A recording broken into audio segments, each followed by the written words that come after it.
Yes, go now. How do I sound? Can you hear me? Sorry. Yes? Okay. Thumbs up. All right. Do I have to talk into it? Okay. Sorry. All right.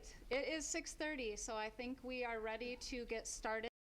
I think I got everybody in from, so thank you very much for coming to the meeting tonight to talk about VIANT and the ethylene oxide issues associated with that facility.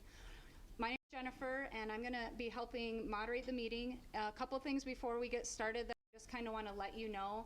First of all, if you signed in or didn't, it's completely up to you, but if you did sign in, one of the things that is, I guess, a benefit of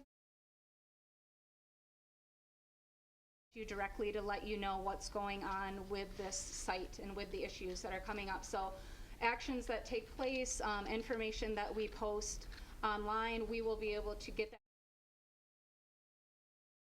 searching for. So like I said, it's completely up to you, but if you did not sign in and you feel like benefit, please go ahead and take a moment to just put your name and a good email address out at the registration table on your way out or at some point tonight. Another thing, I know a lot of people took advantage of the open house that we kind of had going on before the meeting. If you got here recently and you didn't get a chance to talk to some of the staff there, please feel free to do that either during the meeting if you don't want to stay the whole time, or after the meeting they'll hang out for a little while. So we have people here from the Michigan Department of Environmental Quality. We have people here from the Michigan Department of Health and Human Services, the Kent County Health Department, the Michigan OSHA, and the City of Grand Rapids. So we have a lot of staff here that are happy to answer any questions that you might have, so please feel free to take advantage of that before you leave if you want to. Another thing about tonight, I kind of want to just go over a little bit. I guess I can welcome you here. Sorry about that. I want to go over kind of how the evening is going to go. So one of the really important things about tonight is if you have questions after we do a short presentation, we want to give you an opportunity to ask them. Not everybody loves standing and talking to a microphone. Please don't feel like you have to do that. There's a lot of these note cards. Maybe you picked one up at the front. People walking around with them. If you want one, you can just raise your hand. You can write your question down on the card. We will read it for you. So like I said, don't feel like you have to stand up and ask the question yourself. Also, we do have translators here. If you have a language issue, Spanish as your primary language, please feel free to ask your question in Spanish, write your question in Spanish. We also have Spanish documents outside if you didn't notice those and you need them or would like them. Please feel free to grab those as well. So this is an agenda of tonight. It's pretty short. Hopefully you picked up the little bit longer version in here. What we're going to be doing first is just a very short presentation on the issue. We're going to have three of the folks up here talk a little bit about what their role is with VIANT and with the ethylene oxide emissions that are going on there. We have Chris Etheridge. He's from the Michigan Department of Environmental Quality. We're going to skip Bob for now, although he'll be here to answer questions later. He's not going to be. Deb Mackenzie Taylor's from the Michigan Department of Health and Human Services, so she's going to be talking about her role, or her agency's role, I apologize. And then Allison Glazier's on the end. She's from the Kent County Health Department, and she's going to be talking a little bit about her role. So since we have these different agencies and they're doing a lot of different things, that's why we wanted to give you a short presentation, so hopefully that helps lay it out a little bit more. If things are unclear or you have questions at all, please feel free to ask those once we get to the question and answer session, which will be after the presentation. So with that, I'm going to turn it over to Chris. If you guys can't hear in the back, I'm sorry, I always feel like I'm very loud. But if you can't hear the speakers in the back, please just raise your hand, wave it around, make sure we get our faces closer to the mic. So Chris, with that, I'll get my stuff out of your way. Good evening, everyone. Again, my name is Chris Etheridge. I am the Field Operations Manager for the Michigan DEQ Air Quality Division. I want to echo what Jen just said and thank all of you for coming tonight, taking time out of your busy schedules to be here. We hope to make this a productive meeting for everyone. So with that, I'd like to get started. I'm going to briefly go over kind of some of the key issues we've been dealing with VIANT and discuss some of the specifics we're working on. So first, I'd like to start off with a brief introduction of VIANT Medical. VIANT Medical is a equipment medical device contract manufacturer. They have been in the Grand Rapids location for over 30 years. Part of the Grand Rapids facility operations is doing and sterilization. So the Grand Rapids facility has 5 sterilization chambers at their facility. They receive spent medical equipment from different customers. They put this equipment into the sterilization chambers and then introduce ethylene oxide into the chambers to sterilize the equipment. Now the sterilization chambers themselves have air pollution control equipment that we call wet scrubbers. And those wet scrubbers are a very effective piece of equipment at eliminating emissions from the sterilization chambers. So why are we here tonight? So I wanted to give you a short overview of the issue, and we're going to be talking a lot about ethylene oxide. Air Quality Division staff have long regulated ethylene oxide. It's a known pollutant of concern. We have permitted many facilities statewide over the years that use ethylene oxide as part of their process. Recently, though, EPA provided updated information on ethylene oxide and reclassified the pollutant as a known human carcinogen. This reassessment was done based upon epidemiology studies done by the National Institute for Occupational Safety and Health of workers that were working in sterilization facilities. These studies also identified ethylene oxide as a known cause of breast cancer and blood cancers, including multiple myeloma, leukemia, and non-Hodgkin's lymphoma. As a result of these updated studies from EPA, the state of Michigan DEQ decided to reevaluate our health-based screening levels for ethylene oxide. So we looked at the science and the studies that EPA had provided, and we ended up agreeing with the recommendations from EPA, significantly reduced the acceptable human health exposure limits to ethylene oxide. So in August of 2018, EPA released what we call the National Air Toxics Assessment Report. I'll use NATA as the acronym. The NATA data is something that's released to all 50 states in the country and identifies sources in each state that potentially have toxic emissions concerns. Now, this August 2018 NATA data included information regarding the VIANT facility in Grand Rapids. That was when we first became keenly aware of potential issues related to the ethylene oxide emissions from VIANT in Grand Rapids. So based upon that information, we began our investigation of the facility. So I'd like to talk a little bit about the Air Quality Division's involvement with VIANT. Now, as I mentioned before, ethylene oxide is a pollutant that's long been regulated by the Air Quality Division. The VIANT facility in Grand Rapids does have an air permit issued through the MDEQ Air Quality Division. Periodically, inspectors will visit this facility and do inspections to verify compliance not only with their permit, but then also with state and federal air regulations specifically to ethylene oxide. So since August of 2017, air quality staff have identified 4 violations at the Grand Rapids VIANT facility. These violations included violations of federal regulations specific to ethylene oxide and also violations of Michigan's state rules. Now also, there's several tools that the Air Quality Division can use to evaluate emissions from a facility. So based upon the violation notices that we had cited to the facility, our updated health screening levels for ethylene oxide, and then the NATA report that we received from EPA, it was decided that we would conduct what we call an air dispersion modeling analysis of the facility. An air dispersion modeling analysis, I know, is a mouthful to say. But essentially, it is a computer-generated program that takes into account emissions reported from the facility, as well as many other variables, including weather conditions, geological features, specific parameters at the facility.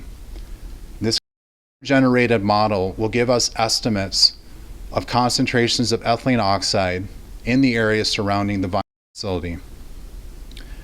Now, this air modeling analysis was done in November of last year. Based upon the results from the computer generated model, we were able to see there was concentrations of ethylene oxide shown to be in the community that were above our accepted human health exposure limits. So based upon that air modeling study, Air Quality Division staff decided to deploy Suma canisters to collect actual air samples around the facility. There's a canister that's outside on the table out there if you want to take a look at it. It looks like a small propane tank. Oh. So for our phase 1 study, we deployed 5 Suma canisters surrounding the facility. And I'll talk about that a little bit more on our next slide. The Suma canister analysis is something that's done over a 24-hour period. It collects ambient air. In this situation, it was close to the VIANT facility. Once we have collected the sample, we send it to the lab for analysis. The lab analysis showed, again, elevated levels of concentrations of ethylene oxide surrounding the facility. Based upon that air modeling study and also the air samples that we took, we then decided we would release a public statement to the community with our investigations so far as well as our concerns. That public release, the press release was released on January 11th, and then a meeting was scheduled for tonight with the community. So attached on this slide is the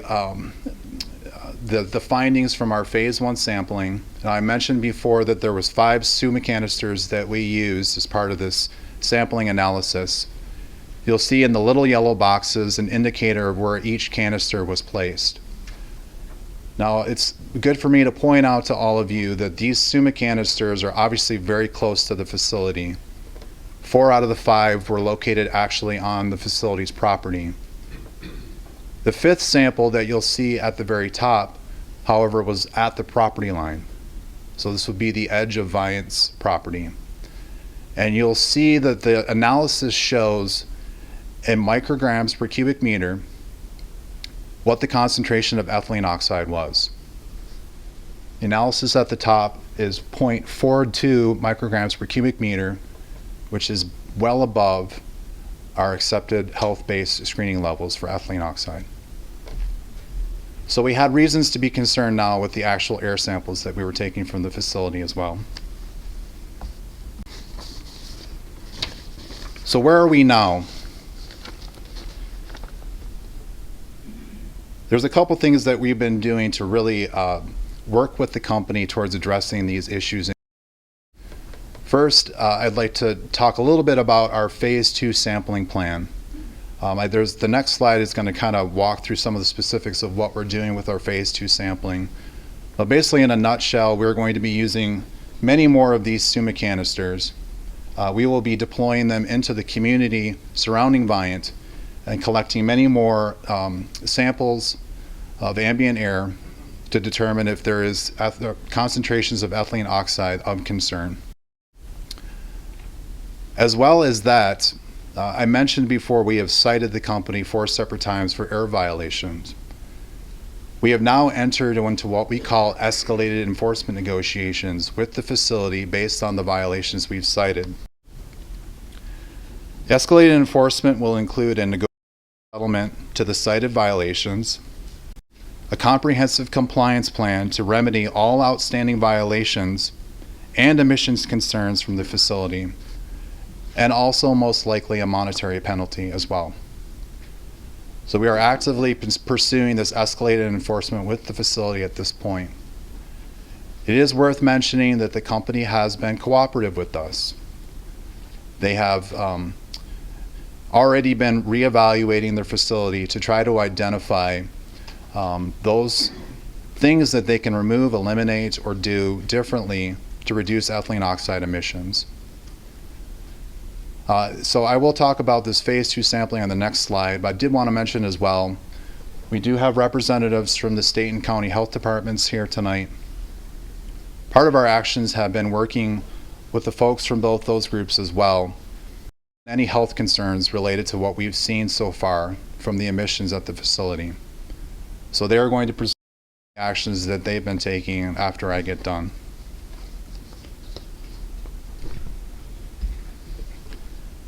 Okay, so our future plans, phase 2 sampling.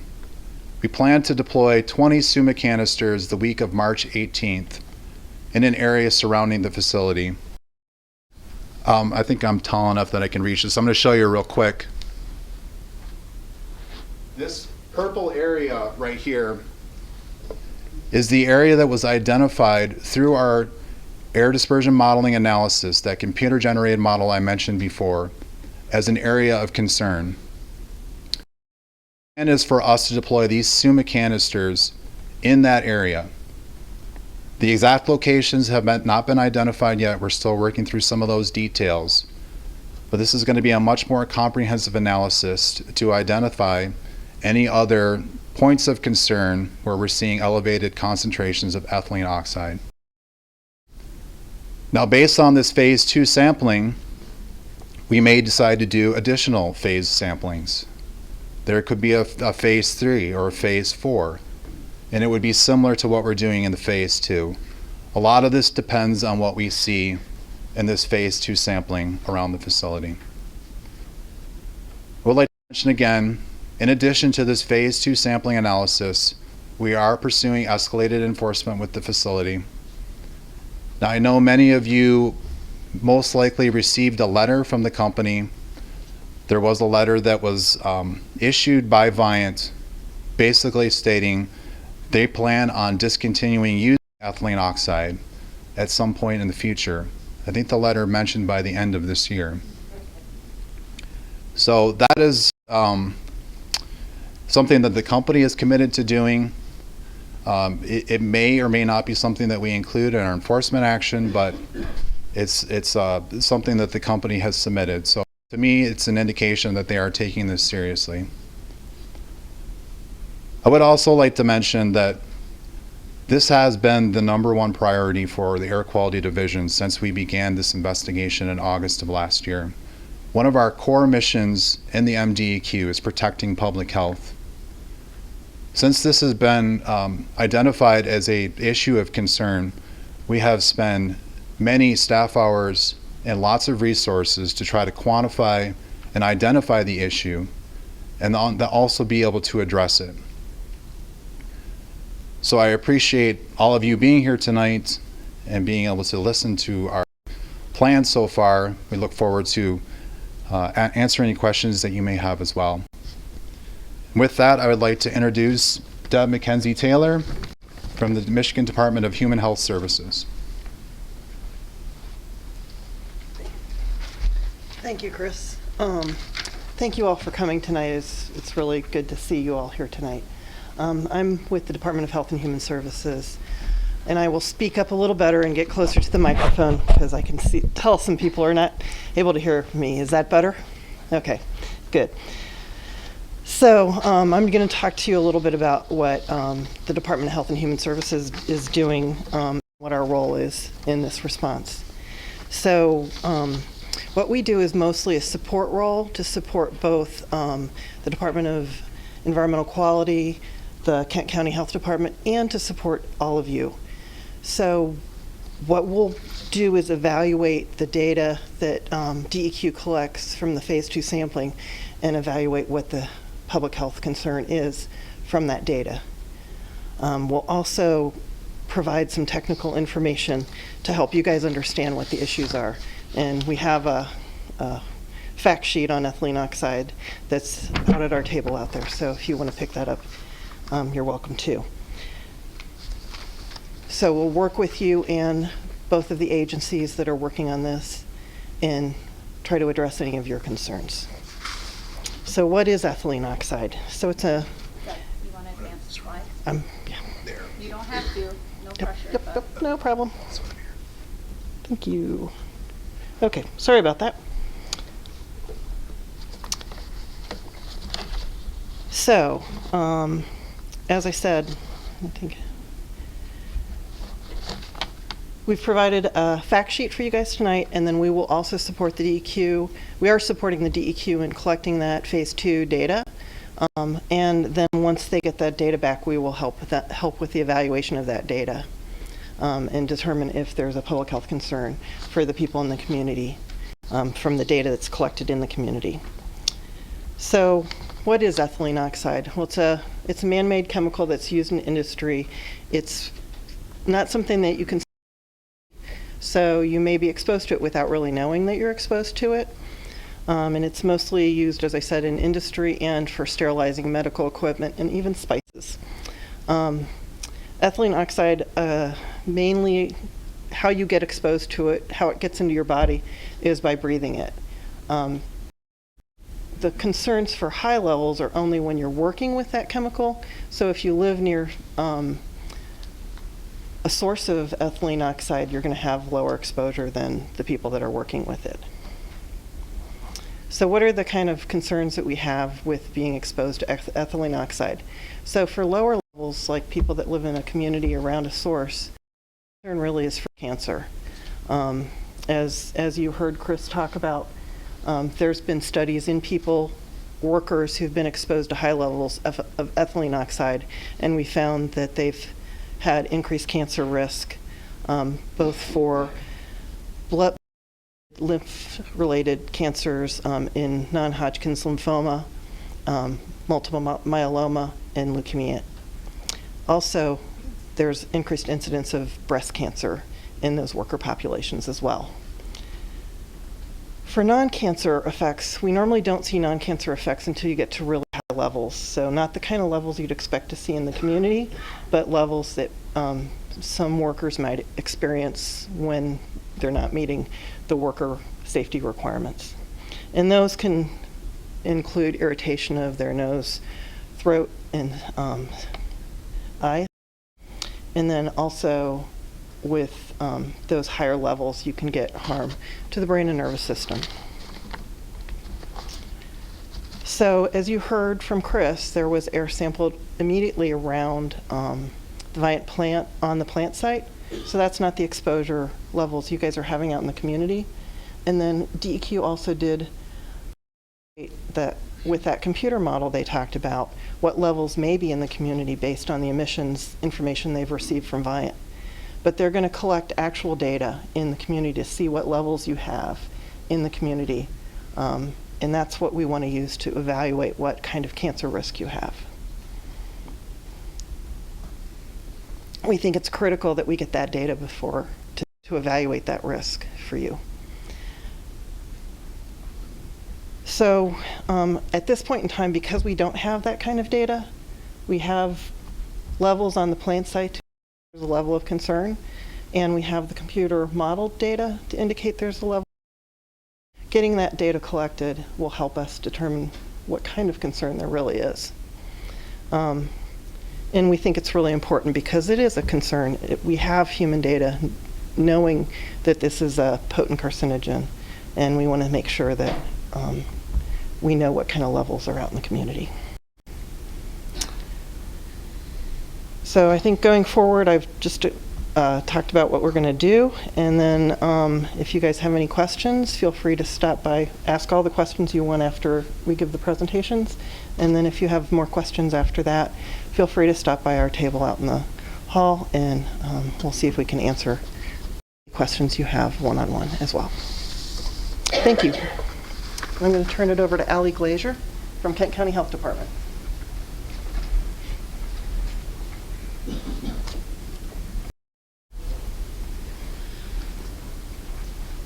Thank you, Deb. Thanks to all of you for being here. My name is Allie Glazier, and I'm the Regional Laboratory Supervisor and a Public Health Epidemiologist for the Kent County Health Department. I'm here to talk to you a little bit about a cancer incidence review that we have undertaken. in response to this community concern. So what is the purpose of a cancer incidence review? Well, it often is the first step that's taken in response to community health concerns such as these. This review requires cooperation between the Michigan Department of Health and Human Services and the Kent County Health Department. The purpose of this review is to examine whether the incidence of certain cancers is higher than expected in select geographic areas. And by incidence, we mean cases of newly diagnosed cancer.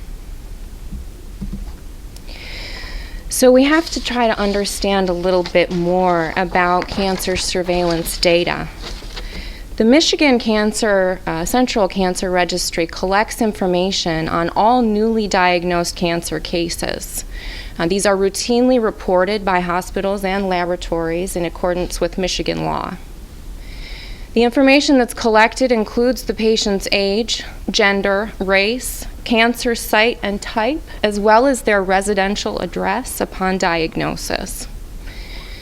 One main limitation of this registry is that it does not state the cause of an individual's cancer, nor does it collect sufficient information to determine that cause.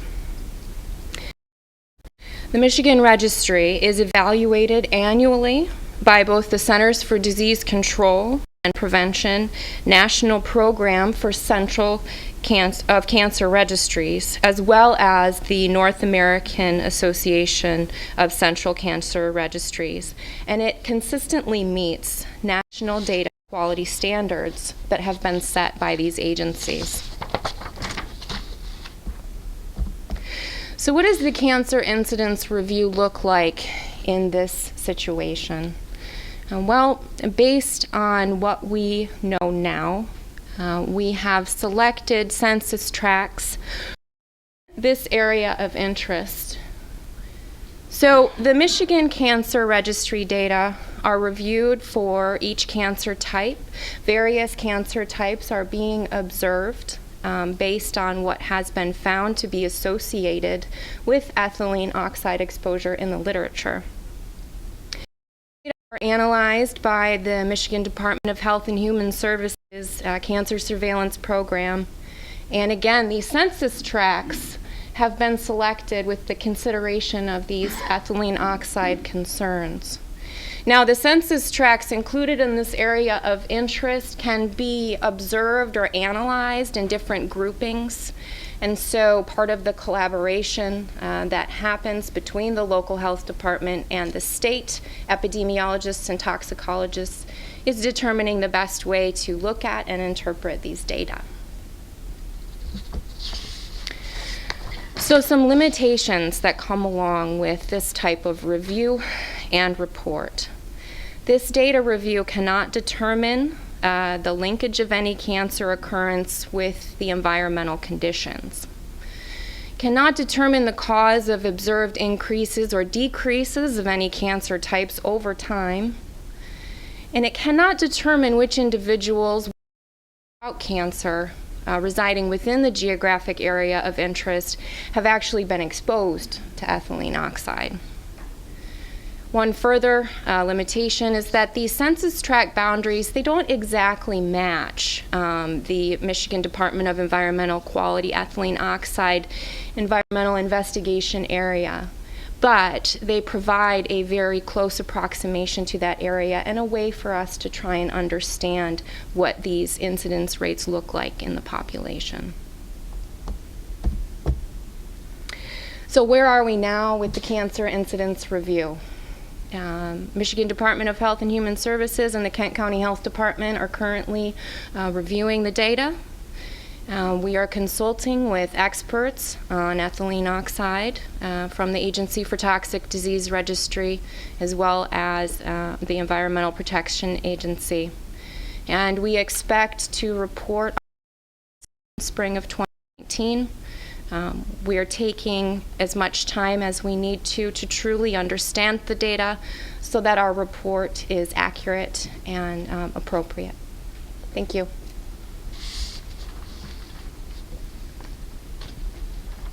So that brings us to the end of our presentation. We are going to take a 5-minute break. If you guys want to stand up and stretch, use the restroom. We just need to switch some cameras around here for the live stream. So give me 5 minutes and then we'll start with the question and answer. If you would like to get a note card to write your question down, this is a great time to go grab it. Les in the back has some note cards. If you need some, just raise your hand and we'll be happy to pass those out. So take a 5-minute break and then, so a couple things before we actually get started on the question and answer that I want to let you guys know. First, great, thank you for giving us the questions. We'll probably get started with these, but I'm going to let you know that we have Anita, raise your hand, Jim, and Les. So what they're going to do is they're going to be walking around the room with microphones. It's really, really important that you wait until they get to you and we kind of point you out so you can talk and be heard by everyone so that the panelists have a chance to answer your questions appropriately. Also, in case you didn't know, this event is being live streamed. It's also really important that the people that are watching the live stream can hear what the questions are. So a couple other things when it comes to question and answer. So how we're going to do it is there's not too many people here, but I know you guys have a lot of questions and we want to get to everyone's questions. So if you've already asked a question, we might get to the next person and then at the end. We just want everybody to have a chance to get their questions asked and answered. Also, another thing before we get started is if you can see up on here, actually our website that we're using to kind of give you information on all things related to this issue. The website is michigan.gov/VIANT.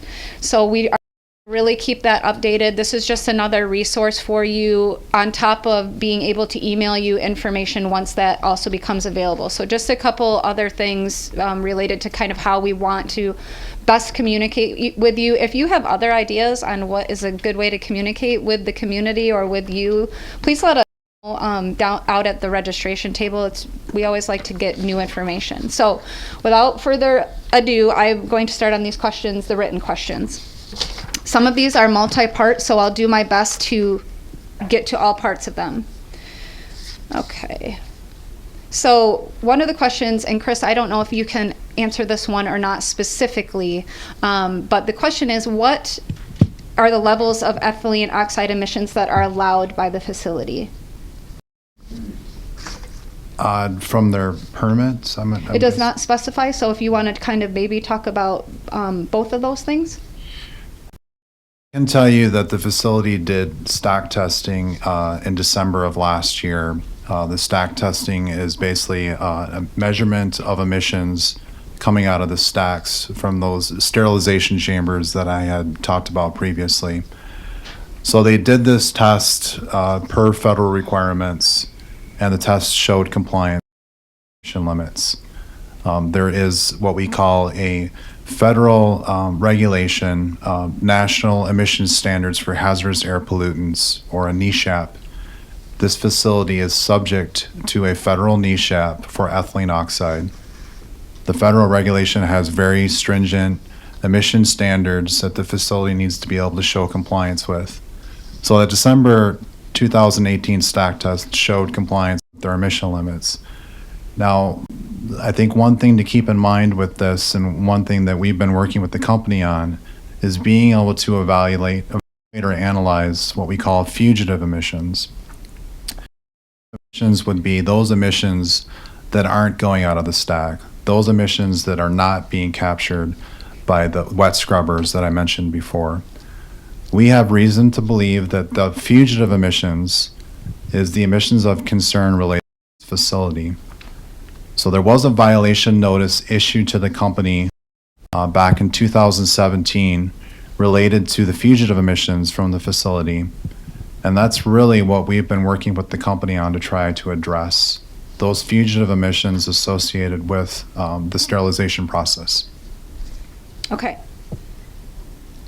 So this is switching gears a little bit more, and I might be able to answer this question because I think it's pretty straightforward, but it says, as we know, some of the most vulnerable of the population are the workers that work with ethylene oxide emissions. What protection is given to employees at VIANT? So not having VIANT represented on the panel, we can't necessarily them. What I will say is that MIOSHA, which is the Michigan OSHA, is doing their own investigation of the worker conditions at VIANT. They do not have results of that yet, and they aren't speaking about it. But if you have questions related to ethylene oxide and worker safety, they are outside, and I would probably direct my questions specifically to them. The next question, Chris, this would also be for you. So will the negotiated settlement be made public, and can you speak a little bit more about that? Yes, so the negotiations themselves are ongoing right now. Those are confidential at this point for litigation purposes. But once the settlement has been agreed upon, there is an acceptable compliance plan that's been agreed upon by both the company and the state. We will have all that information publicly available. Sometimes we do even have a period before we finalize the document. So yes, at some point that will all be public information for everyone to look at. So that's another reason why your email address, and when that becomes public, we will announce that via the email address list that we get, and we will also post it on the website and announce it via a press release most likely. But if you want a more immediate information, again, to sign up for that, let us know what your email is out there at the registration table. So this is a multi-part question. So Chris, this first is going to be for you. So why was there a gap between the phase 1 and phase 2 testing that we're doing, the outdoor air sampling testing? Well, the analysis itself is a 24-hour analysis, but the lab sampling and the lab sampling results do take time for the laboratories to be able to look analyzing the concentrations. So that took a little bit of time to review and do. And my understanding is that there's been an actual shortage of Suma canisters available for us to be able to use because there are other spots throughout the country that are undergoing a similar analysis. So I do believe that some of the delay is because of the availability of the Suma canisters and being able to deploy them. So we are pushing that as much as we can. We're putting a lot of pressure on the company to get us the canisters. We're also putting pressure on them to get us the results back. One thing that Chris mentioned is once we get those results, we have to look at them and analyze them and put them in context with the rules and regulations. So even though we might get those samples results back, say tomorrow, we wouldn't be able to give anybody a final report on those for a little while after. So again, Chris had mentioned this before, this is one of Air Quality Division's and even MDHS's and the county's top priorities. So we're pushing as much as we can on this. There's been a lot of calls and a lot of pressure, but like undergoing the same situation. We're trying to get to the top as much as we possibly can. This is a second part of this question, and I think Deb would be the best one to answer this one. And it says, and maybe Bob actually, how long does it take for ethylene oxide to dissipate? So I don't know. I don't know if they're talking about in the air in general, or when you're in the breathing zone, or what. Okay, so ethylene oxide is a very volatile gas. It gets out into the air after it's emitted from facilities like VIANT, and it goes wherever the wind will take it. And the greater time and distance means more dispersion, also known as dilution. So the concentrations get lower. Once it's out there in the environment, it lasts for a very long time, probably on the order of weeks or months before it would degrade. So that means it's dispersing around the planet. Likely. It does not break down quickly. Certainly doesn't break down before it reaches the local communities. So I think that's probably the summary. No, that's good. And that actually leads into the next part of that question, which was, so the concern is if that's happening and the situation maybe is different at VIANT, do we expect that the test results would be different when we do the phase 2 sampling as opposed to when we did the phase 1 sampling? If they've changed their process, will we expect to see different sample results? So I don't know if you can talk a little bit about that. I think that the goal of the monitoring is to do it when there's not precipitation, because when there's rain or snow, that could deplete some of it from the air. So I think there's going to be an intention to the monitoring without rain and snow happening. We don't expect there to be significant differences like based on temperature between the phase 1 and phase 2. So the big determinant is the level of activity at the facility and the emissions, and we are operating 24 hours a day, virtually every day, and then the wind conditions. So I think our monitoring phase 2 project is going to be paying very close attention to the local meteorology on the days when we are considering doing the monitoring, and making sure that we have monitors located, a lot of them in the prevailing downwind direction, but also some in the more upwind direction and some near the facility, so that we get a pretty good picture of what's happening near the facility and then further out into the community following the wind direction. Yeah, so like Bob said, the sampling plan is done, the proposed plan. You can find that on the website. It's the phase 2 sampling plan. Part of that, what Bob was talking about, is that those specific sites haven't been chosen yet because we have to watch the meteorology, and we want to make sure that we're getting the areas of maximum impact. So another thing that we're doing with the facility is we are going to be asking them for certain parameters as far as how they're operating on the days that we sample. So we're making sure it's not a time that they're not operating. So we should actually be getting the results of what is going on in the community at that time. So this one is for you, Deb. It says, is there a test that people can have to see if they've been exposed to ethylene oxide? So unlike the air, ethylene oxide actually leaves your body pretty quickly. So the half-life is 2 hours. And so it would be out of your body within a fairly short period of time, in the matter of hours to days. So it really, testing your blood is really not a good option to try to figure out what type of exposure you've had, unless it was ongoing at the time that they tested your blood. So this goes back to, again, the sampling location. So Bob, I would like you to answer this one because it's related to siting. So this question says, are we going to be considering downtown areas where people walk, where businesses are, where entertainment locations are, potentially the homeless population, zoo and animal welfare, as well as inside of homes, which maybe the inside is a little different question, but if you can talk about some of those other siting issues, that would be helpful. Okay.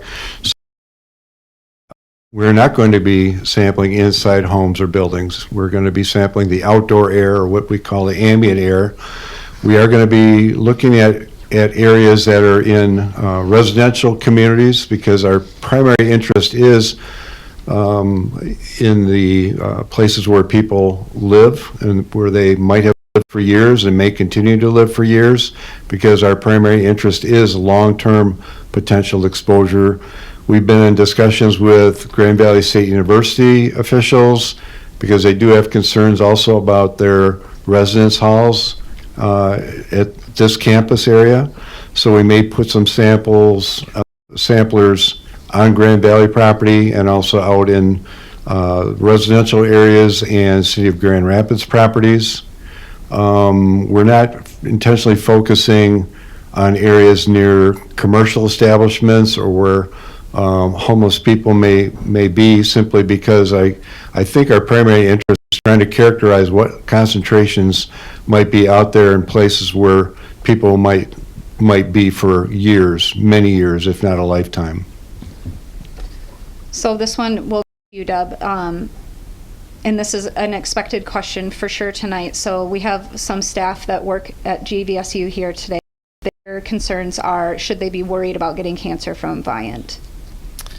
So as Bob said, it's going to take exposure over a long period of time for cancer to be of concern. We don't know what kind of levels we've got out in the community yet. So once we get that data, that'll help us answer that question, whether that's a concern or not. I know that's not a satisfying answer today, but we really don't have that data yet. The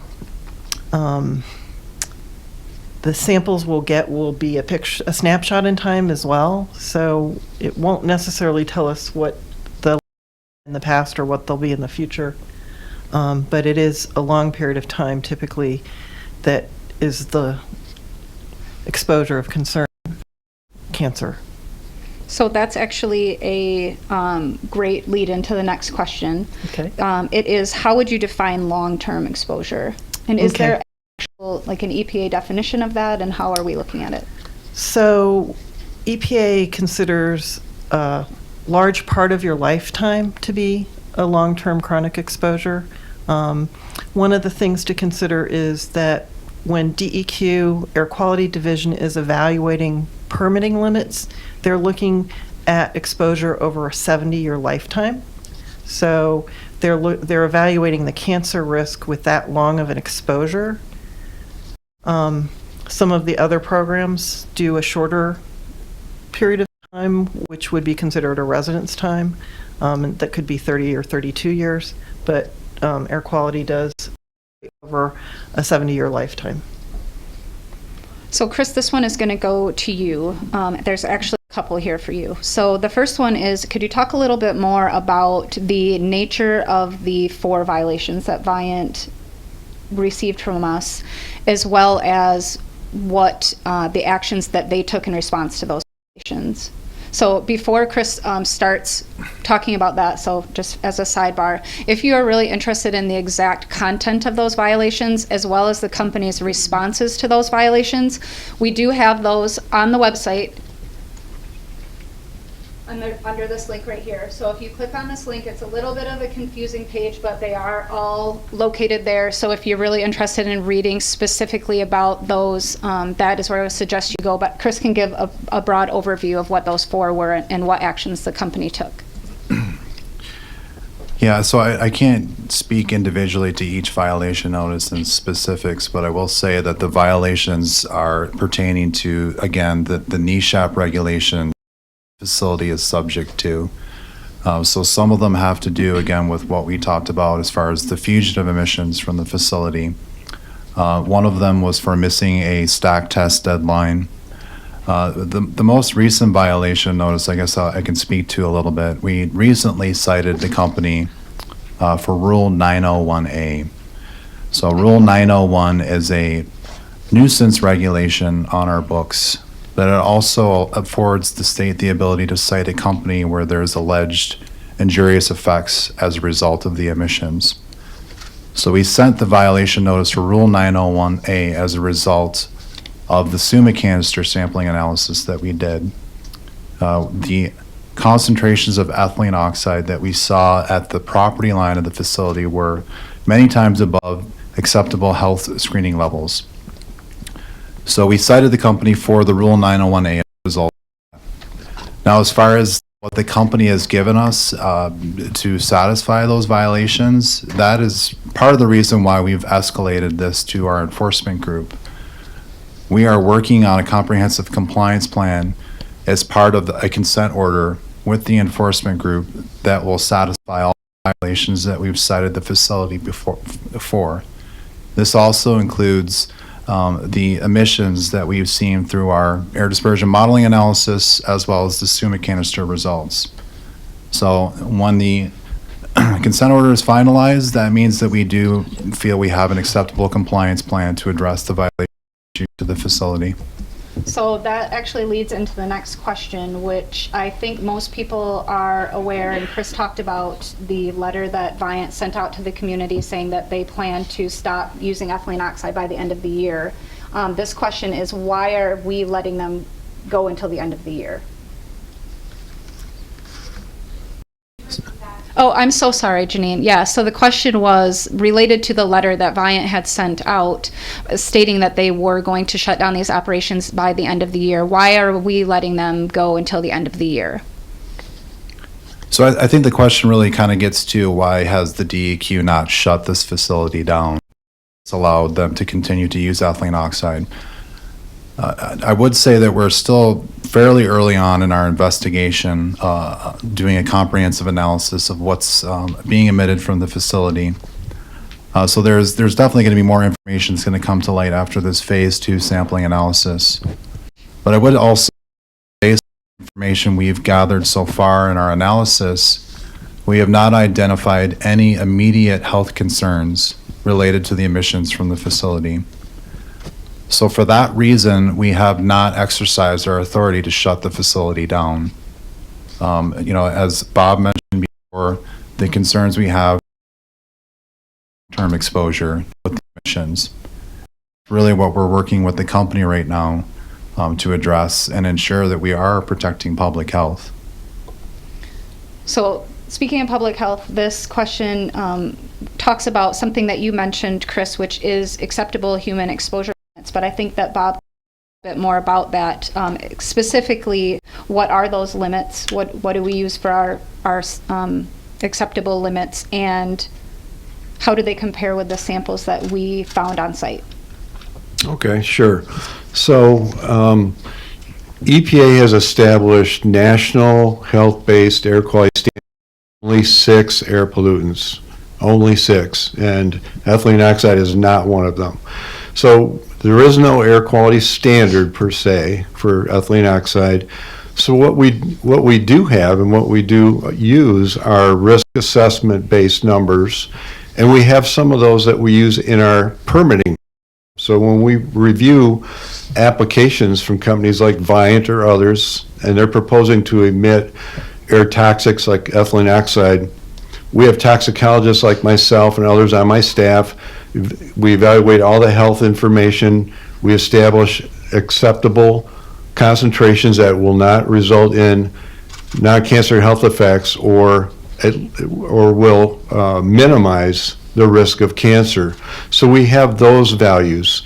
And I've talked earlier with some of the people here that one of the key values that we use is 0.002 micrograms per cubic meter.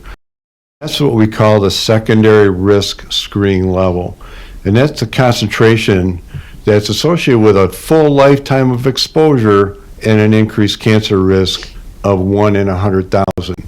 So that's in our rules and regulations. We have the authority to hold companies to that very, very low cancer risk. That's considered acceptably low. 0 is really not possible. People do want 0, but that's not possible given the range of activities that facilities have and what they emit, and the fact that we assume there's no really safe level. Even very, very low levels can have some risk. So we do use that number 0.002 for a facility-wide emission of a carcinogen like ethylene oxide. And how does that compare with what we have here? I think the best comparison we have at hand right now is our modeling report that was done by Jim Haywood, who's in the back. It's available on our website. And that modeling report looked at their actual emissions from 2018 and used a computer model that meteorologists like Jim can apply to estimate what concentrations will be out in the community. And that model, if you look at the report, you'll see that there's a level of 0.3 micrograms per cubic meter on a long-term or annual average. So that is 150 times higher than the 0.002 that I mentioned earlier. So in other words, if a facility like VIANT came to us now and wanted to permit, they would need to meet, through modeling, no ambient air impact greater than 0.002. Obviously, this facility is much higher than that, at 0.3 at the community level. And that's why we're here today. That is the concern. It's much higher than what we would consider acceptable if they came in for a permit now, but they're not. They're an existing facility. That's why we have to resort to other means to work with the company to get reductions. So that's actually a great lead into the next question, which is, has this location been operating and polluting the air with ethylene oxide since 1980? So Chris, I'll let you kind of talk about that, since it's a little bit of a history on the site. Sure. Well, there is an air permit that dates back to the 1980s, so I think it would be reasonable to assume that they have been using ethylene oxide at this facility since that time. The facility is required to report their emissions every year through our Michigan Air Emissions Reporting Inventory. So we do have data, dating back many years on the reported emissions from the facility. So there's a couple questions that are kind of tied into what you just talked about. So the first one is kind of a little bit more of, could you give us a little bit more explanation, and then I'll ask you the second part of that. So the first part is, can you kind of describe where from the facility operations the fugitive emissions are actually coming from? Sure. Well, I guess the best way to describe, to talk about the sterilization chamber versus everything else. So the facility has 5 sterilization chambers that they use to sterilize the medical equipment. Those sterilization chambers vent to the wet scrubbers. Now, one of the explanations that the company has provided to us is when the carts with the medical equipment on them are removed from the sterilization chambers, there continues to be off-gassing of that medical equipment. Off-gassing meaning still releasing ethylene oxide emissions after they've gone out of the sterilization chamber. So the fugitive emissions are most likely occurring after those carts are removed from the sterilization chamber and they're waiting in the shipping area to be shipped back to the customer or wherever it goes next. So we think that most of the fugitive emissions are associated with this off-gassing that occurs after the equipment is removed from the sterilization chambers. So a couple of the questions asked, so we identified that as DEQ, we sent the violation notices. What did the company take any immediate action after we told them that we had found these violations, and if so, what was that? A few people asked a very similar, so if you didn't hear me exactly, I'm kind of putting a bunch of them together. So one specific thing the company has done already, they have removed what they call their positive pressure cycle, which is one of the cycles that they use to sterilize medical equipment, and they associated that cycle as being susceptible to fugitive emissions. So they immediately ceased doing that after notifying their customers. They weren't going to be able to do that anymore. Some of the particulars that they're now looking at with fugitive emissions is being able to figure out how to minimize the off-gassing that occurs. There's many different options that the company could consider on how they'd want to control those fugitive emissions. And those are things that I think that we're really looking to as far as part of our enforcement action, negotiating the terms and conditions that we feel would be acceptable to minimize those fugitive emissions. So that could be putting the building under negative pressure and venting all the plant atmosphere emissions to the wet scrubbers. It could be enclosing those carts and something that's going to minimize the off-gassing emissions. Those, they're very specific management practices that the company really needs to look into and decide what is going to work the best for this. So we do look to the company for the proposed actions they're looking at, but the proof's in the pudding with us with our Suma canister analysis. So if they proposed X, Y, and Z to us of how they're going to minimize fugitive emissions, then we continue to see elevated concentrations of ethylene oxide in our Suma canister analysis. One could then surmise that they've not done enough to minimize those fugitive emissions, and they're going to need to do additional things. So that is how we really evaluate what they've provided as far as a compliance plan, and then moving forward to try to address this. So it goes back to some of the health issues. If someone is outside in the area around VIANT and they're breathing in the emissions from there, the ethylene oxide, could it be in their house too? Are they being exposed by walking by? So it's kind of two different questions. So as we both said before, both Chris and I both said, the levels that we're seeing even close to the plant are not at what we call acute levels that of short-term exposure, such as walking past, would cause a concern. Keep in mind the cancer risk, again, is over a long period of time. So if you're doing that on a regular basis, yes, maybe over a long period of time in repeated exposure, you could get enough exposure. But I don't think it's going to stick in your clothing and have a high level back at your house. I don't know what levels you would have at your house. But just walking through, I don't think would be enough exposure unless you did it regularly. And I'm talking multiple times a day, every day. So I have 2 more cards left, few more. If you guys have cards that you want to turn in, definitely raise your hand and one of the people will come get them. But once I get through these, if people have questions they want to verbalize, then we will do that. So just letting you know. So this is an interesting one, and I actually am not sure if maybe Bob or Deb or even Allie might be able to answer this. So the question is, they've heard of ethylene oxide being emitted for many different kinds of activities, not just for medical sterilization. So have any similar studies been done in other areas of Grand Rapids, like by the airport or shopping centers along 28th Street or anything else to establish a baseline comparison? No, not in Grand. That was an easy answer. Oh, thank you, Les.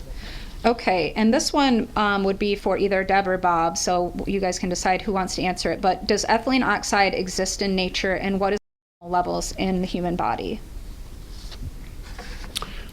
I'll go first. It does occur naturally.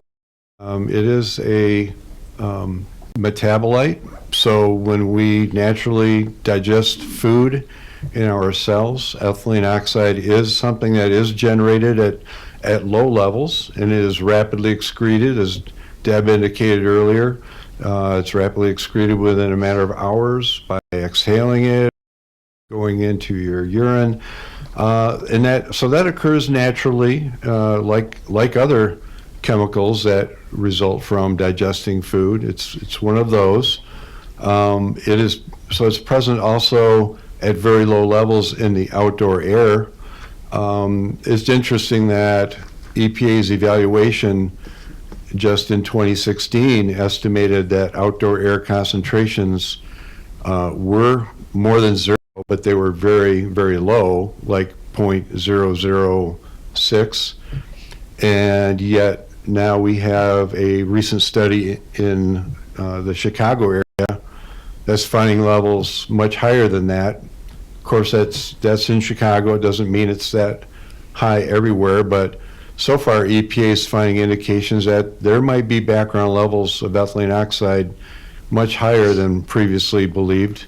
And that's something that we're going to get some information with our phase 2 monitoring, including some background monitor locations that'll be more in the upwind direction from VIANT. So that is there's another question about the monitoring or the next phase of sampling.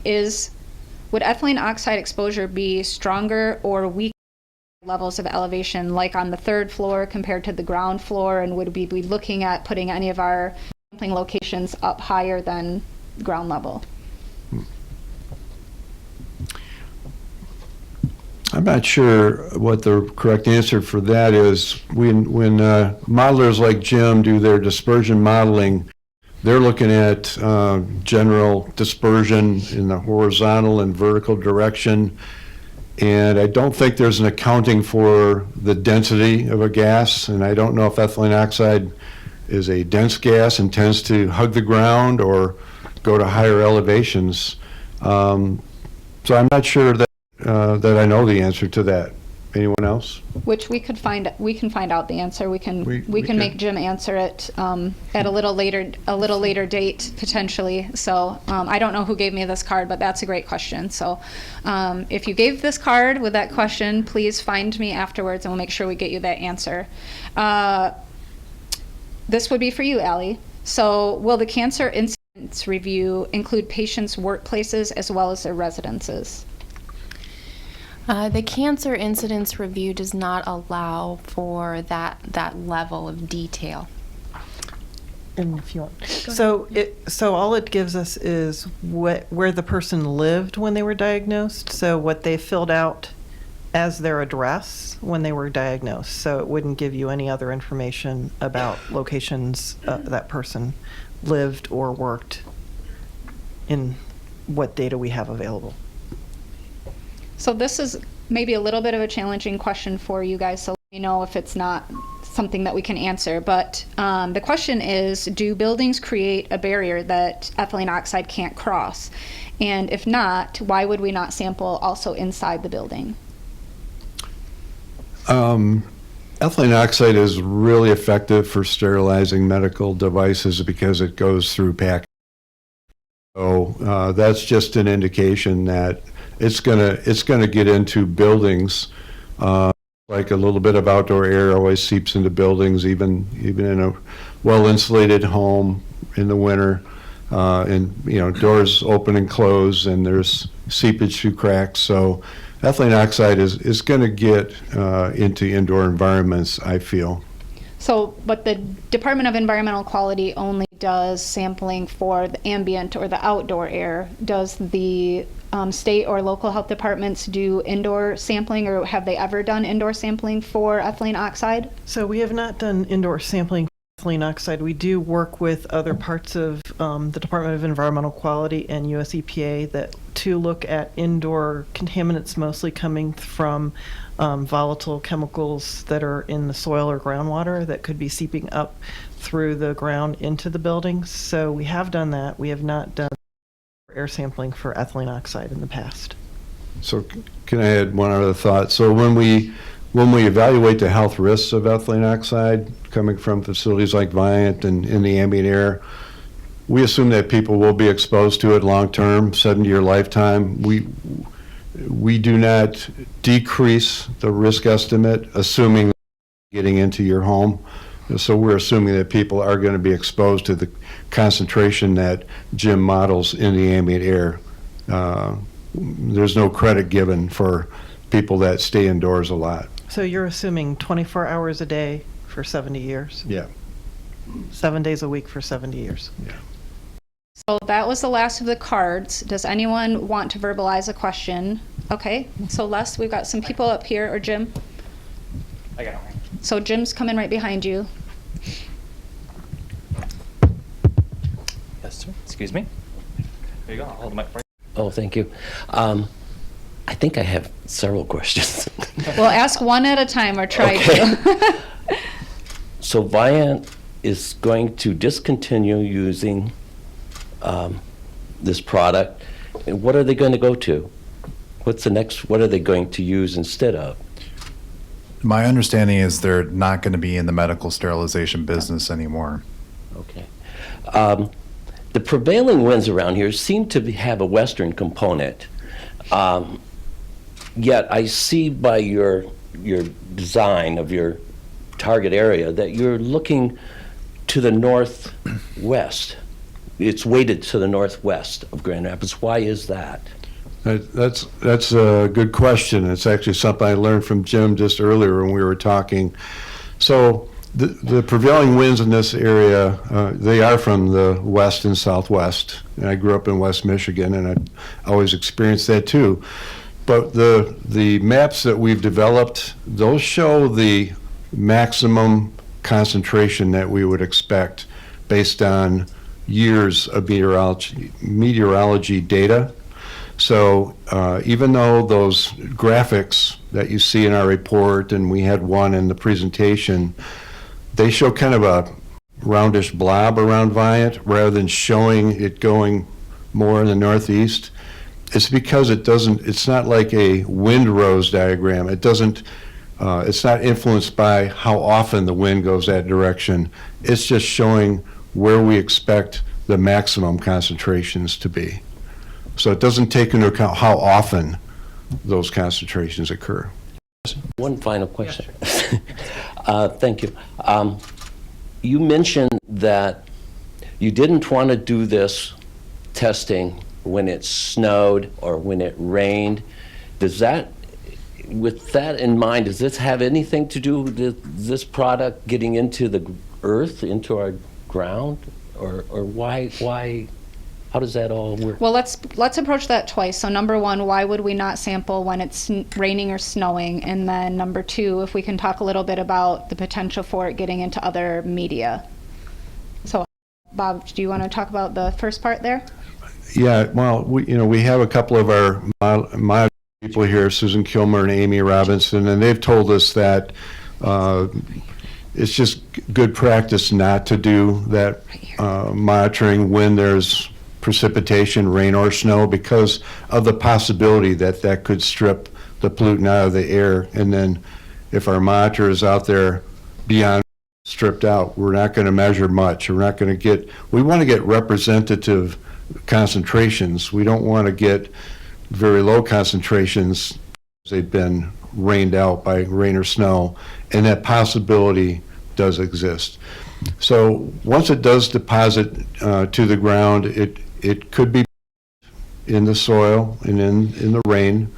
That's not really an issue that we've evaluated. I can't say that there's no concern, because we haven't evaluated that. Our focus has been on the air concentration and the exposures that people could have from breathing the air. So then, she was next there, Les. Hold it. So you're talking about some of the violations at VIANT, who took over the plant, I think, in 2015, based on standards set in 2017, the .002 cubic foot, whatever that is, Micrograms per cubic meter. Yes. It's a hard one. But prior to that, as I read it, the permitted amount was .3 or .03, I'm not sure which means that the 100 per 100,000 cases of potential disease goes to 150 per 100,000. So I think it would be beneficial to those long-term residents who are exposed to the Medtronic's MedPlast operations from 1980 to 2017 who have that long-term exposure, what tools and resources and screenings are available to them, since this is frightening. That's a good question. So Deb, can you speak a little bit about that? So what I would recommend that you do if you are concerned is talk to your doctor about your concerns about that exposure. And we haven't done this yet, but we could put together some materials to help you talk to your doctor and you can actually even take this and it talks about what types of cancer are of concern, and you can make sure that you're getting proper screening for those types of cancer.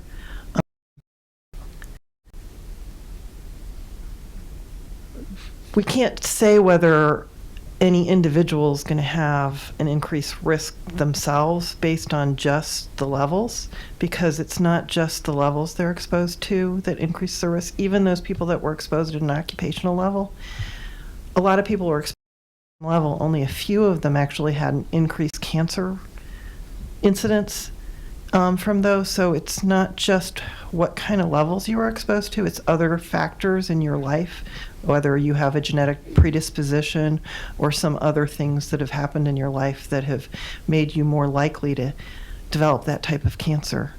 But it's another factor that can contribute to that increased incidence.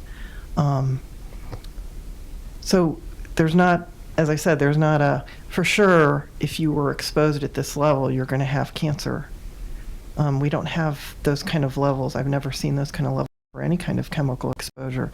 It's always an increase in the incidence, and there's other factors that can contribute to that. So did we have another question? Did you have one last back here?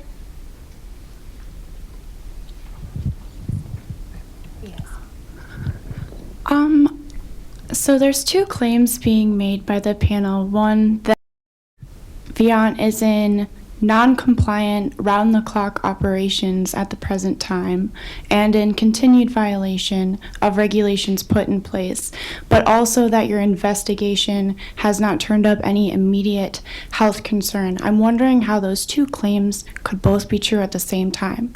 Why would the regulations exist if violating them doesn't represent a threat to health?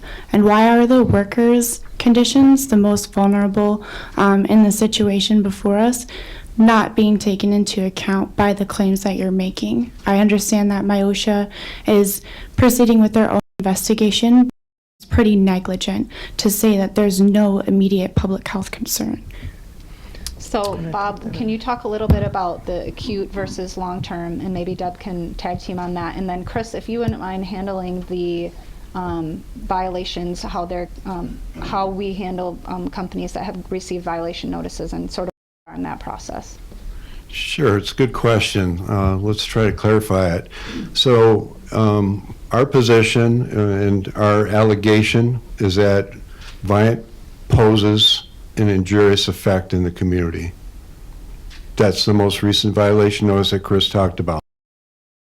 This is for that opinion, that allegation, is that they pose elevated cancer risk with long-term or lifetime exposure at the concentrations that we're aware of for the last year or two since we've been looking at it more closely. So to us, that's an injurious effect. We don't need to wait 50, 70 years, lifetime. We feel that that's an injurious effect that we need to act on now. That's not to say that we expect people to have symptoms, as Deb mentioned earlier, in occupational settings where workers are exposed to levels up to 1,800 micrograms per cubic meter. That is the occupational standard, 1,800 micrograms per cubic meter. At that level or above, workers need to be protected so they don't have symptoms like eye, nose, and throat irritation, neurological, or a risk of miscarriage.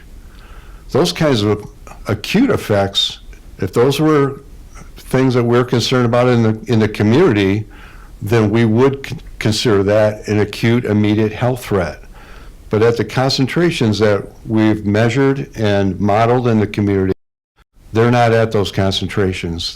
The concern is just the long-term elevated lifetime cancer risk, which is nonetheless, in our view, that's an injurious effect that we're acting on. Does that help answer? So let Chris answer the kind of second part of that. I know you have some follow-up questions back there, Les, but let Chris talk a little bit about the enforcement process a little bit more. Sure. So, like I mentioned before, the company has been cited 4 times in the last 2 years for violations of our federal and state regulations. The violations themselves are kind of what we would assume to be an allegation, and we do give the company the opportunity to be able to respond and give an explanation as to why they either agree or disagree with the violation that we've cited. The escalated enforcement process is something that we only enter into when we feel the violations are of an egregious nature and warrant further escalated enforcement, which can open up the door, the options for us to leverage monetary penalties against the facility. So this is something that we don't do with most violations we issue to companies. And when we do enter into escalated enforcement, that is an indication of the seriousness of this. So the compliance plan that we're working in this consent order, we're not going to sign off on until we agree that they've remedied all those violations and they've taken care of the situation. So we have an opportunity right now to really be able to leverage a lot of the things we'd like to see the company do to ensure that we're protecting public health. Les? Those negotiations that you've mentioned and with the data that you're going to be collecting, what will it take then to enforce that they stop using this chemical? Well, so the regulations that apply to a facility that uses this chemical allow for a certain amount of emissions to occur. They need to be below the emission limits and the different standards that are laid out in the regulations. So that's really the standard that we're going to hold the facility to. We do not have the ability to stop them from using the ethylene oxide just per our federal regulations and state regulations. Again, it would only get in a situation where we have immediate or acute health concerns where we would use an action like that. Do you have one over here? Anita? So after VIANT is done with ethylene oxide at the end of the year, are they going to be required to do additional sampling to show the mitigation of the the ethylene oxide for partnering businesses and residents? Well, I would say so that the phase 2 sampling analysis that we're doing is, again, like I've mentioned before, is very key to our investigation. We are considering additional phase plans if we see, again, elevated ethylene oxide levels from these Suma canisters. So I don't think we're ruling out any options for additional sampling or anything else that we might use as a tool to evaluate that they're below the emission limits that we want to see. So I would say that that's a possibility. Oh, Anita has one more back here, and then I'm going to have her come to you next, okay? One more. I understand the lifespan that you're the priority for the residents, but how about, we are talking about a downtown area with people with a career of 50 years. Do we have any way of understanding what kind of impact that may have? And to speak maybe directly to Allie on the cancer study, isn't there a way to capture those who work downtown? Not at this stage of the cancer incidence review. We don't have access to that level of data. So that would be data that would have to be collected separately from what's already available through the Vital Records Cancer Registry. The Cancer Registry doesn't have that information. So if we see levels that we think we need to look at further at those kind of evaluations, we would have to collect that information separately. So Deb, you guys aren't necessarily, just to follow up on your question, sir, you guys aren't necessarily ruling out a further, more in-depth study just at this point because you don't have that initial information. You don't know which direction you might have to go. Well, yeah, the first thing we do is we look both, as Allie talked about, is that we first look at the existing data to see if there's any kind of signal. Having a signal or not having a signal really doesn't tell us whether it's, if we see a signal, it doesn't tell us it's associated with VIANT. It can be other things in the community.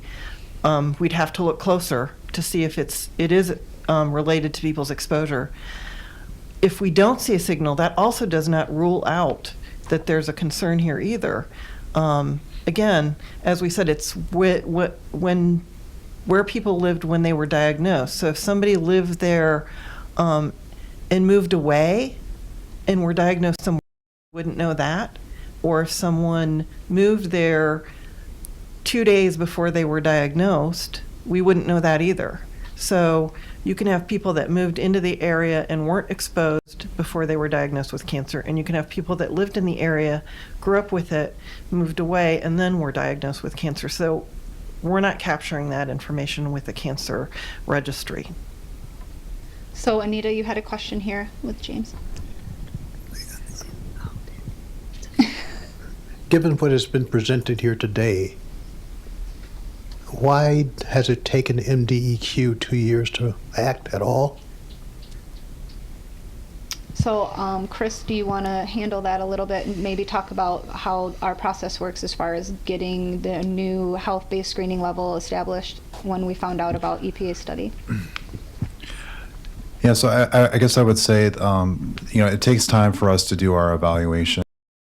And so when the data was released by EPA, there was a process that we have in Michigan to evaluate that and then also be able to do our own health screening level evaluation as well. I would say that since the information has been reported by the NADA database to us, we have been very busy taking steps to try to address this issue as proactively as possible. So, I can see how it would seem like there's been a delay in how we did this in the review, but there was several factors that need into place for us to really put on a more intensive investigation as to what's going on at the facility. Les, you had a question here? Garrett? Yeah, Chris, maybe Chris and Bob. Chris, you mentioned when the off-gassing happens in the sterilization chamber and the carts come out and they go into a shipping area. do you know at that point when the off-gassing is occurring within the facility, are there employees who are in the immediate area? Are they taking any kind of precautions in terms of wearing a mask or something like that? Are we aware of what type of concentrations might be within the building? And has DEQ been in conversation or been talking to MIOSHA related to anything related to concerns within the building? So that was a lot of questions, Garrett. I thought you were asking one. So Chris, maybe you can talk a little bit about, I mean, a lot of that is MIOSHA related, and we wouldn't necessarily have the answers for that, but I think you can talk a little bit about how we've been in contact with MIOSHA and how we did do a referral and when we found this was happening, and some of that aspect of it. Yeah, I got all the questions, Garrett. So first, I would mention that the facility, my understanding is the facility does have monitors that they use to measure some levels for their employees. So my understanding is that there are some measurements that the company takes, and whether that's a MIOSHA regulation or not, I'm not sure. But then second part of the question, yes, we definitely have been talking to MIOSHA about this. They're aware of the situation. We're hopeful that they're doing a full investigation as well to ensure worker safety at the plant also. So I know you already asked one question, so let me go first if you don't mind. Anita? Yes, are there certain subsets of the population that are more at risk to exposure? So Deb, can you talk about that a little bit? Yeah. So because of the type of cancer-causing agent ethylene oxide is, we are more concerned about early life exposure. So we assess that cancer risk, taking into consideration that they are more vulnerable to the mutagenic nature of this chemical. So that is part of how we evaluate the cancer risk. Was there another question over there? I thought I saw another hand. No? Okay, I'm sorry about that. Les, you want to grab hers? So it was stated that the end of using ethanol oxide may or may not be enforced in these ongoing negotiations or compliance plan that's being escalated, and that there's the letter being sent out by VIANT agreeing or promising to stop using ethanol oxide, neither of which are reassuring or a guarantee at this point in time. If we as citizens, based on the information that's being presented to us, see this as an immediate health concern, what actions would you recommend taking to make sure that VIANT operations and their use of methanol oxide is ended?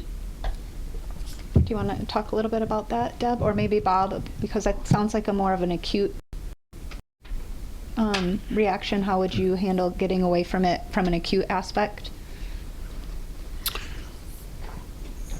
I think that because the concern that we have is with long-term exposure and cancer risk, and going forward, we can't change the past. I don't think we even have a good characterization of their emissions and air concentrations and exposures in the past. So going forward, we're focusing on the good quality data that we've been generating lately, and we're continuing to generate with our phase 2 monitoring study.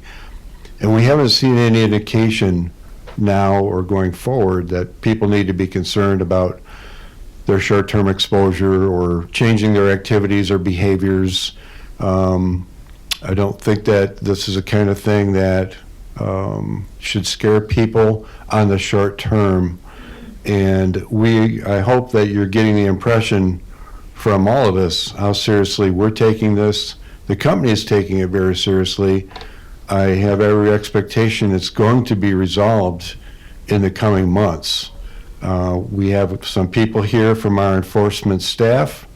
They're taking it very seriously. They've been meeting with the company. They're here tonight.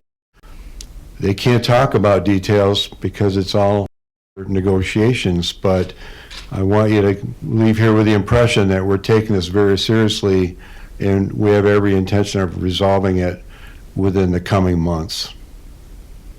And I think you made a good point. The company sent out a letter, said this is their intention. That's not binding, right? There's nothing forcing them to stick to their word, and we're not assuming that they will stick to their word. We're continuing with our enforcement action. Any other questions? Raise your hands. Jim, right there in the green. Okay. So I understand that the natural body levels, you talked about that earlier, are around 1.9 part per billion, which is substantially higher than the EPA limit. I heard, I think on the Sterigenics website, you mentioned it's like 19,000 times higher. How does that factor into these limits of 0.002 micrograms per cubic meter? Because that seems to be a much higher number. Does that allay some of the fears, and how does is the cancer risk based on these safety factors? So I have not been citing any numbers of what concentrations of ethylene oxide are in the body. I pointed out that it's present. I think there's enough scientific evidence that it's present as a metabolite just from digesting food, metabolizing food. I know that when EPA did their updated risk assessment in 2016, basing their much higher cancer potency estimate on the epidemiology studies, there were industry groups that contested it. They gave voluminous comments, and one of their points was that it's ridiculous because there's so much in the body already.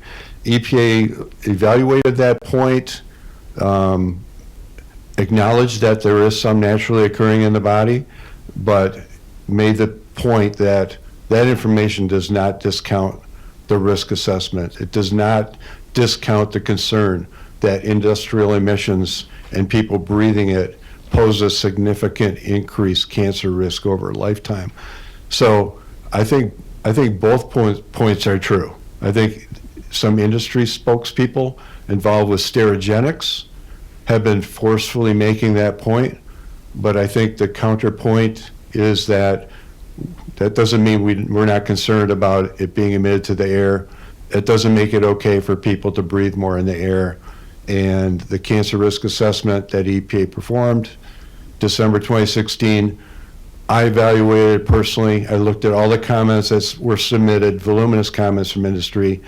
I looked at how EPA responded in a very professional way to all those comments, and I agreed with EPA. And that's why we embraced and adopted their risk assessment in 2017. And yep, you have a question over here? Okay, sure. I was wondering, they use the term fugitive emissions, which I assume means that it was outside of the permit that or the DEQ gave them. So what procedures or regulations are they going to put into effect for other companies that are using this to eliminate the off-gassing or other ways that it could get out into the...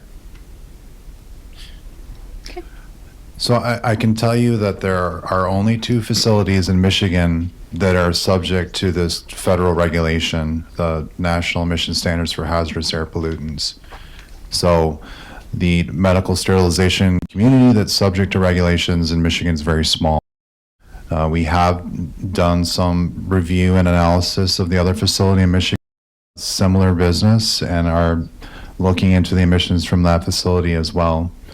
But the NESHAP standards are very prescriptive as to what the company needs to do to be able to comply with the regulation.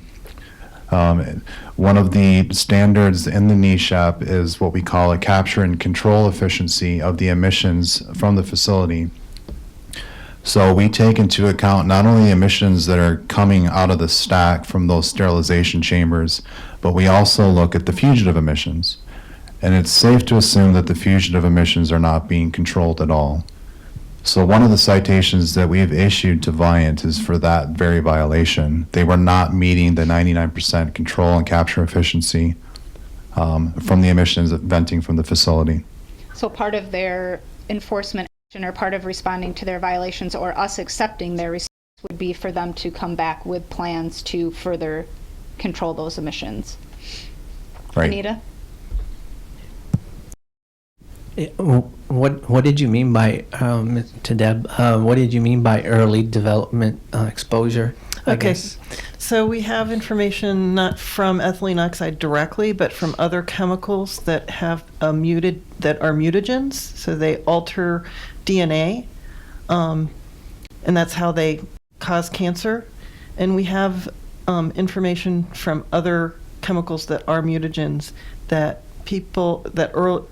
early phases of life, so children under the age of 3 or more, the most susceptible age group, children between 3 and 16 are also more vulnerable than adults. So we account for that when we do the risk assessment, and we assume that they're 10 times more susceptible to these chemicals, and then in the 3 to 16-year-old, they're 3 times more sensitive than the adult.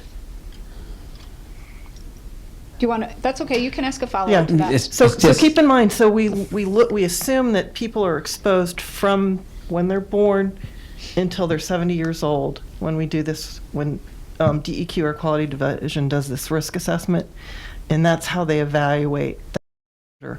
So they assume that those young kids in middle-aged, or very young kids and then kids, are more sensitive, and they take that into account, that increased sensitivity, in evaluating what that cancer risk is. Okay, because my family has been in the environment between a 2 to 3 year livelihood span there, so we're out of it.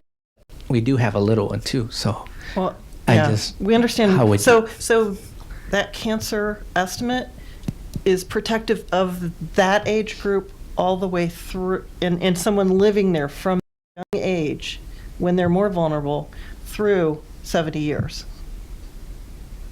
I still think he's confused, and I'm not hearing that you're connecting Yeah, we're with not what he's connecting. asking. So this might be something Maybe that Bob you can- guys actually have a conversation about, so you Right. can go back and forth a little bit. Yeah. Not to take away from, if anyone else is interested in this. It's a great topic, but it's just, we're not getting there, I think, with You're the- right. the- Do what you- we're doing. do you think So of we another did way? have a question. Jim has a question here. Sorry. Good job Got it. running, Les. I appreciate that. They didn't have a question back there? Nope. Okay, all right, just making sure. So the phase 2 testing that is supposed to begin this spring, The week of March 18th. the week of March 18th, is 24 hours, did you say, to collect the data? And then how quickly do you produce the results and get it out to the public? We do have Robinson, who's here, that's kind of overseeing the phase 2 sampling, so maybe she could answer that question. But the canister is actually open for a 24-hour time period, and at each one of the canisters will be doing that same time frame, and that is for us to be able to quantify and analyze the emissions and the concentrations that the canisters pick up. Amy, do you want to answer on how long it takes? Yes, we overnight the canisters to the laboratory, and Which then is they, in North Carolina. which is in North Yep. Carolina, yep. And then they takes 2 to 3 weeks to get through their laboratory process, because they not only have to analyze the material that's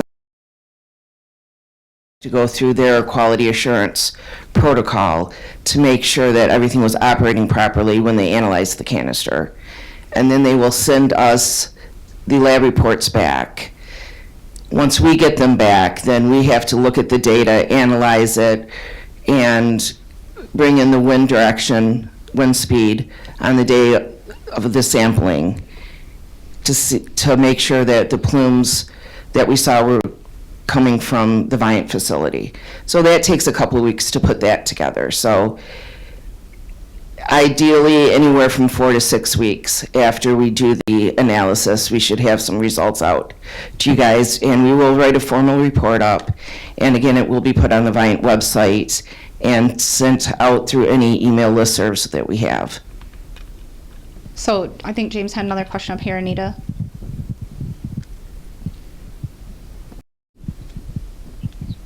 A follow-up to that answer. The plume data, direction of wind, etc., should be collected at the same time you're taking the sample. Should it not? Why wait another 2 weeks? Hey, Amy, you wanna? I got to. I'm sorry. The wind data is collected. We have an air monitoring site that's up at near Monroe Street in 131. And that is where we have our wind data, and that will be collected on the day.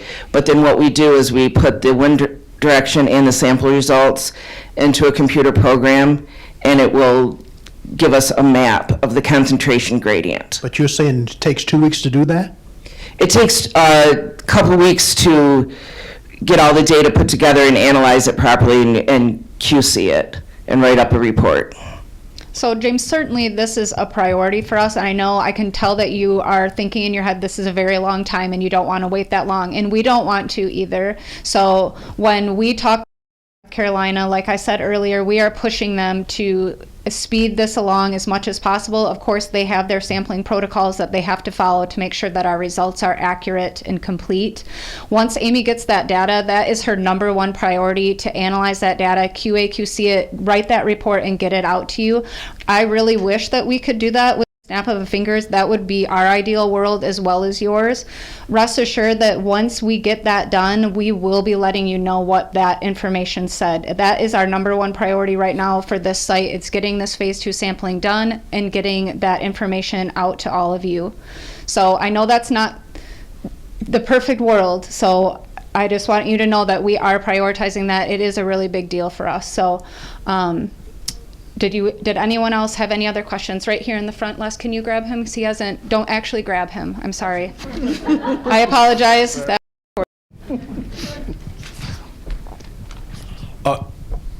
Is VIANT aware of your plans? I mean, what's going to prevent them from just simply stopping operation during this time frame, and then the levels will be negligible, if at all measurable? Yeah, I mean, sure. That is a great question. So, Chris, do you want to talk a little bit about that? Well, I can tell you that they haven't done that yet, and we have done sampling already. So, I mentioned before that they are being cooperative with this, but also, of course, we have to, verify this as well. So we have discussed being in contact with the company and then maybe even having an inspector out at the facility to verify that they're doing normal operations when we do the sampling. Jim? Are these inspections scheduled or are they surprise inspections? So, okay, so he might, and I'm sorry to put words in your mouth, but there's two different things. Inspections, where we have an inspector go to the facility, look at their operations and do all that. And then there's also the sampling that we're doing. So if you can answer for both of those, that would be great. As a general rule, we do unannounced inspections for any reasons. So that is part of our protocol. That is what we typically do when we're doing compliance inspections at facilities. Now, if we're doing stack testing or any other kinds of evaluations at the facility, then yeah, there's some advanced planning and notice that we need to do for those for many reasons, logistics-wise. But for compliance purposes, we're typically going out unannounced. Any other questions in the back? Shannon? Oh, right there. So right now we're dealing with a lot of other chemical contamination issues like in our water and land at the moment. And I'm wondering, with the change status, I guess I'm going to say, for lack of a better term there, with this particular chemical substance, are you foreseeing or starting to test other facilities that might also be using this chemical and potentially revving up for being able to test within state to reduce some of the time? Sure. So Chris had already mentioned the one other facility in Michigan that does sterilization. There are other facilities that use ethylene oxide, and maybe you can talk a little bit too about how we are addressing those. So I would clarify that there's one other facility in Michigan who's subject to the same regulations. Yep, I'm sorry. I apologize. is. Yes. And we have, I don't have the exact number, but we have other facilities that use ethylene oxide. It was mentioned before that it's used for chemical manufacturing. There's a lot of different applications for ethylene oxide. I think the key thing to remember in this situation is we received NADA data. So the National Air Toxics Assessment Database that EPA sends to all the states will identify those sources of concern based upon the emissions reported. So the NADA database and those lists of sources identified through NADA are always sources of concern to us. We have many conversations, not only for facilities that use ethylene oxide, but many of the other toxic chemicals that we regulate. It is definitely a component to our plans and how we inspect, where we're devoting our resources and maximizing our return as far as, again, ensuring that we're protecting public health. So we have looked at other facilities in the state that are using ethylene oxide as part of their process.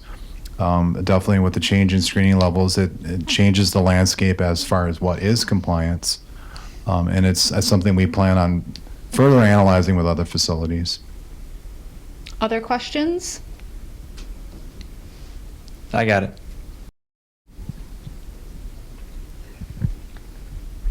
Just to make sure I understand what you just said, that is, there are other manufacturers that use ethylene oxide, and the amount that they can emit is higher than what's permitted at VIANT? No, so the National Emissions Standards, the NESHAP for hazardous air pollutants, is only applicable to those facilities that are higher in emitting ethylene oxide. So the regulation applies to facilities that use more and emit more. We have many sources that are below the thresholds of what would make them subject to that regulation. Now, there's other rules that apply. We do have air permitting that we issue to facilities that use ethylene oxide as a sterilizer, but there are some chemical manufacturing applications as well. It's prudent for us to be able to take a look at all these facilities, and it is part of the plan of what we're looking at, but VIANT is one of the biggest users of ethylene oxide in the state, so this was the first facility we focused on. Question over here, Les. As far as those regulations that you were just talking about, were those made, or were the standards made before 2016, or were they made after for the other companies? That's a great question. Great question. Yeah, I don't know the exact date, and I'm sure maybe April, our district inspector might be able to tell a little bit more accurate, but yes, it definitely predates 2016. The NESHAP that Chris mentioned, that was finalized by EPA in about 2007. So that was done before the realization that ethylene oxide is much more potent than anyone knew before. And one thing, if you go to EPA's website for ethylene oxide and the Sterigenics facility in Chicago, they say in there that they are committed to currently reviewing those regulations to see if they should tighten them down and more greatly restrict emissions based on what we know now about how potent it is. That was my question. That's it. Do you have a follow-up? You're good? We're good. Come on, All right. Jim. I should move faster. You might as well just sorry. sit down here, all right? It'd be easier. So talking, about this particular facility is permitted a certain level. What if you have multiple facilities and you add all of their permitted levels to the point that they're way above the permitted levels? How do you monitor that? How do you control that? Well, I think I mentioned earlier there are national air quality standards that EPA only for 6 pollutants. So things like ozone, particulate matter, sulfur dioxide, nitrogen oxides, lead, carbon monoxide. That's it. There's no ambient air quality standard for ethylene oxide or all the other possible air pollutants.